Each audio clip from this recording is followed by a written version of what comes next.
Hey everyone, this is Angela, and today we're going to make an old-fashioned Irish oatmeal cake. We've been doing a few things for St. Patty's Day, fun stuff. I hope you enjoy all those. As a matter of fact, we're on a roll today. It must be because all the snow's melting. We've got our Irish apple cake out. It's fabulous. Oh my gosh, the house smells so good. And on the stovetop over there, I'm finishing my Irish lamb stew. So a fabulous comfort food to enjoy any time of the year, certainly any of these. But excuse me. So to get started, I had 1 cup of old-fashioned oats in 1 1/4 cup of boiling water here in this small bowl. And we're going to move through everything, combine it, and put it right into the oven. So your oven should be preheated to 350 degrees. Have your oven racks in the center of the oven so that we can put our 9x13 cake pan right in the center of the oven, which should be greased really generously. So let's get started. Yeah, this has got to be my least favorite thing to do because we're in Minnesota and it's still winter technically. We're going to cream together my butter, which is 1/2 cup, 1 stick, and 1 cup each of brown sugar and white sugar. So make sure your brown sugar is packed. We want a generous cup of that too. We're going to cream these together. If you're using a stand mixer, obviously that goes a lot faster. If you're doing it by hand, it's going to take a few minutes, so we'll be right back. Right, we've got our butter and our sugar all creamed together here. I am going to add my vanilla into my eggs and just break them over my oats here. Don't worry if you're a little bit messy.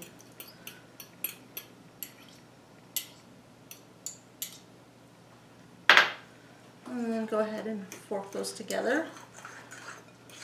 We'll get this combined and let it sit while we finish adding the dry ingredients into our large mixing bowl here. And I have about a teaspoon of cinnamon with a 1/4 teaspoon of ground nutmeg and another teaspoon of baking soda there. Get that mixed into here before I add my flour so that it's evenly distributed throughout my cake batter here. Add your flour, about 1 1/2 cup, and we're going to stir this until it's pretty well combined. We want everything evenly distributed throughout our flour mixture before we add the wet ingredients and the soaked oats here. Okay, I'm going to add these right into the center of my flour mixture. We'll stir this until it's evenly mixed in, or thoroughly mixed, evenly distributed, whichever way you want to say it. Like I said, my 9x13 cake pan is ready, and I used my Bake Right spray in it. You can do butter and flour, coat it if you want to, or just butter it, or line it with parchment paper, and that way you can just pull the whole cake out when it's all done if you want. So make sure that all of your dry ingredients are moistened and mixed in thoroughly here. You're going to end up with a nice thick batter that's kind of the consistency of like a quick bread dough. I'll grab my 9x13 pan and I'm just going to transfer it into there. And this is a wet enough batter that you kind of scoot it around so that it goes all the way to the edges, but you shouldn't have to smooth it much to make it even. You can use the back of your spoon to go ahead and push that cake dough batter into the edges, and then go ahead and put this into your preheated oven on the center rack like I said at the beginning. We're going to go ahead and place this in the oven for about 30-35 minutes, or until a toothpick in the center comes out clean, and then you'll know it's done. We'll let it cool in the pan and we'll come back and do some frosting. So this is our old-fashioned Irish oatmeal cake out of the oven. We're going to let it cool down before we take any of it out of the pan, and so we'll be back when it's cooled and we'll make our frosting for this. Okay, so we're having all sorts of fun today. We actually have 2 cakes baked right now. We got to move on to getting the frosting onto one, and because we're going to make it our own caramel out of the sweetened condensed milk.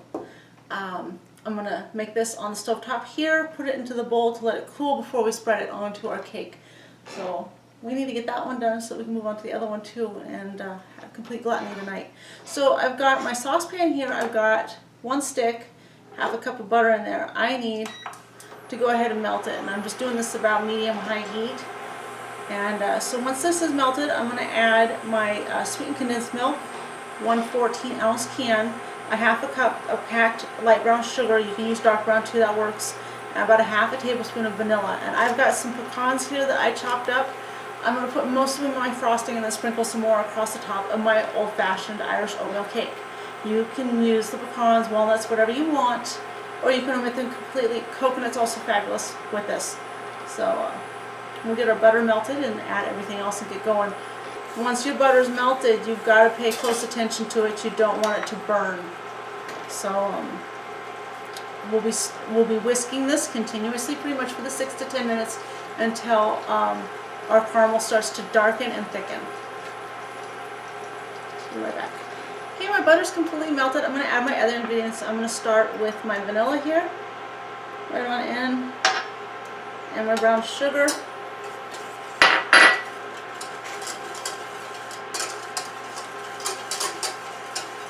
Get that kind of stirred in. And get all of my sweetened condensed milk into there. Okay, we've got all of our sweetened condensed milk in here, all of our ingredients. I'm going to start whisking, and I can start turning mine up now that I'm not worried about burning my butter so much. You want it just to be warm enough that you should have a low, just a little bit of bubbling. You don't need a rapid boil.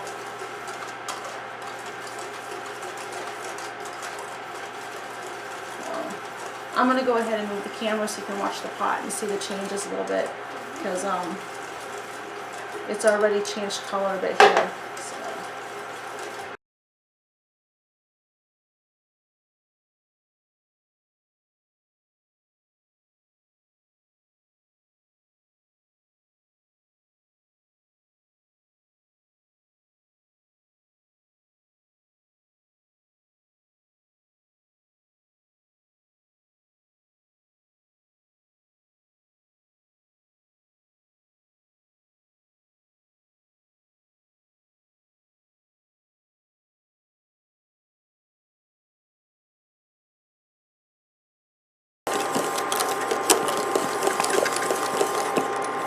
I have the consistency that I want. Make sure that you remove it from the heat. We're going to add some pecans and transfer it to a bowl so it can cool. So there's the consistency and color of my caramel. We're going to add our pecans in and get this in. Like I said, I'm going to add about half my pecans right here on the side of my whisk, so I can sprinkle some on top. Get those stirred in. Yum. Go ahead and pour that in there. It will cool faster in the bowl. I just want this caramel pecan frosting to cool slightly before I spread it on our old-fashioned Irish oatmeal cake. So we'll let this cool and we'll be back to finish that up. Our caramel pecan frosting is about halfway cooled. I don't want it completely cooled because I want it still spreadable. So what we're going to do is we're going to take it and get it out onto our old-fashioned oatmeal, Irish oatmeal cake here. Start with a dollop kind of everywhere on the top. Trying to keep it so we don't have too far to spread it. Leave some in the bowl because it's really delicious and you'll want to lick it. Take it and push it out to the corners. Just you know, spread it evenly across the top of your oatmeal cake here, your Irish oatmeal cake, just like you would any other frosting. When doing a 9x13 like this, we just want to get it relatively even.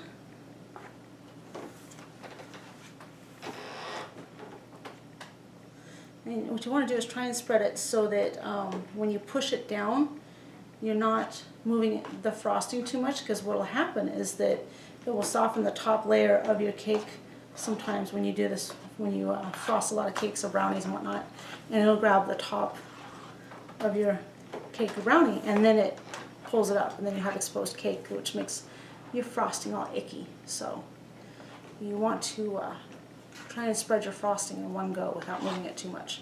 What's underneath there anyway. The top can be moved, that's not a big deal. So we're going to take the remaining bits of pecans here that I crushed, and I use my little meat tenderizer to just use the flat side of it like that. You can't even see. Flat side like that. That's how I crush my nuts. I'm going to take this by hand so I can get it kind of exactly where I want it. I just want a nice, so you've got a good mix of kind of uneven sizes here. You've got some larger chunks, some kind of mid-size, and some that's kind of dusty. So even if your frosting job isn't perfect, no one's going to be able to tell because it's got kind of an uneven dusting of the pecans here on top. And if you like walnuts, use walnuts. If you like almonds, use almonds.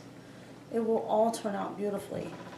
Because nuts go really, really well, in my opinion, with anything oatmeal desserty. Anyway, that is it.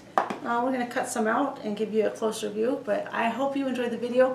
You need to try these. These are really delicious, and I'm not kidding. The house smells outrageously delicious because we literally do have, right there, the Irish stew on the stovetop. There's an apple cake, Irish apple cake sitting here with a